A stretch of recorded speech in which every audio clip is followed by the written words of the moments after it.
नमस्कार, आप देख रहे हैं आगाज फर्स्ट न्यूज में हूं आपके साथ अंशु गोस्वामी। नंद वंश का इतिहास भारतीय प्राचीन इतिहास में से एक महत्वपूर्ण स्थान रखता हुआ रहा है और ये वंश लगभग 344 ईस्वी पूर्व से 332 तक मगध वर्तमान बिहार पर शासन करता था और मौर्य वंश के पूर्ववर्ती के क्षेत्र में था। नंद वंश के संस्थापक महापद्मानंद, जिन्हें महापद्मपति या फिर उग्रसेन भी कहा जाता है। नंद वंश के बारे में कई जानकारियां प्राचीन ग्रंथों, पुराणों और यूनानी लेखकों के माध्यम से प्राप्त होती है। हालांकि कई अलग अलग और भी कहानियां जो कि स्पष्ट रूप से सामने आती हैं। तो वहीं महापद्मानंद एक निचले वर्ग से संबंधित थे और उनके बारे में कई किंवदंतियां हैं जो कि उन्हें समाज के सामान्य वर्ग से उठाकर महान शासक बनने का प्रतीक मानती है। तो वहीं महापद्मानंद ने अपने पूर्ववर्ती शिशुनाग राजाओं से मगध की सत्ता छीन ली और एक सशक्त साम्राज्य की स्थापना की। तो साथ ही अगर बात करें तो पद्मानंद उत्तरी, पूर्वी और मध्य भारत के कई शक्तिशाली राज्यों को हराया, जैसे कि इक्ष्वाकु, पांचाल, काशी और हय्य, कलिंग और अश्मक, कौरव, मैथिल, शूरसेन और विधिहोत्र। महापद्मानंद का नाम पुराणों में सभी क्षत्रियों का संहारक के रूप में लिया गया और वहीं यूनानी लेखकों ने भी उनके शासन के बारे में उल्लेख किया और ये स्पष्ट किया कि ये वे समाज के निम्न वर्ग से थे।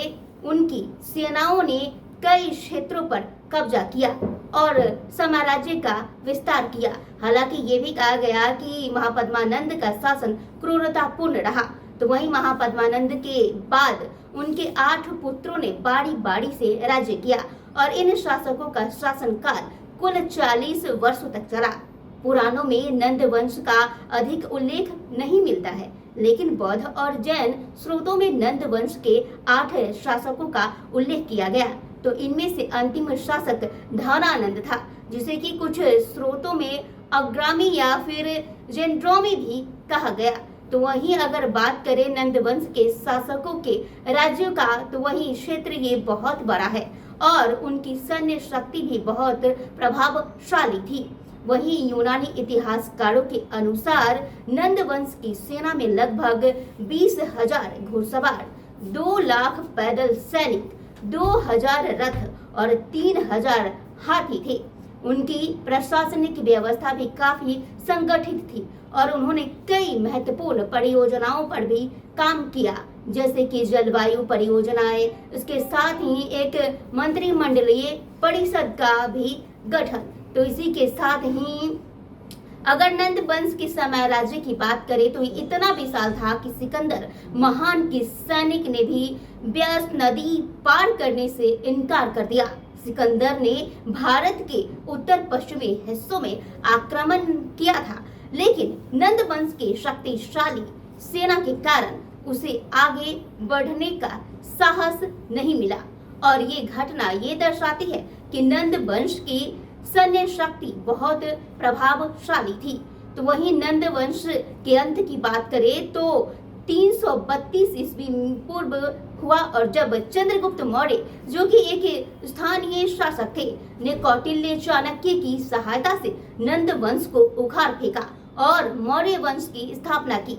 तो वहीं चंद्रगुप्त मौर्य ने महापद्मानंद के वंशजों को हराकर मौर्य साम्राज्य की नींव रखी, जो कि बाद में भारत के सबसे विशाल साम्राज्य में से एक बना।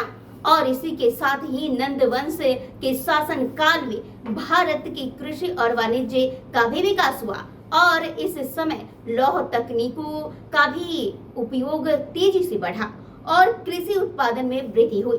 इससे वाणिज्य और शहरी केंद्रों का भी विकास हुआ। नंद वंश ने जो भी प्रशासनिक और सैन्य सुधार किए वे मौर्य वंश के शासन काल में जारी रहे और इन सुधारों का भारत के इतिहास में अगर बात करें तो ये प्रभावशाली रहा और गहरा प्रभाव भी इसका पड़ा। नंद वंश ने भारतीय इतिहास में महत्वपूर्ण भूमिका निभाई और फिर इनका शासनकाल मौर्य वंश के शासन से पहले संक्रमण काल का था और इसने भारतीय समाज, अर्थव्यवस्था और प्रशासनिक संरचनाओं पर भी स्थानीय प्रभाव छोड़ा। महापद्मानंद के नेतृत्व में नंद वंश ने विभिन्न राज्यों को हराया और एक विशाल साम्राज्य की स्थापना की। हालांकि ये वंश अधिक समय तक सत्ता में नहीं रहा, लेकिन इसके द्वारा किए गए प्रशासनिक और सैन्य सुधार मौर्य वंश के शासन काल में भी महत्वपूर्ण थे।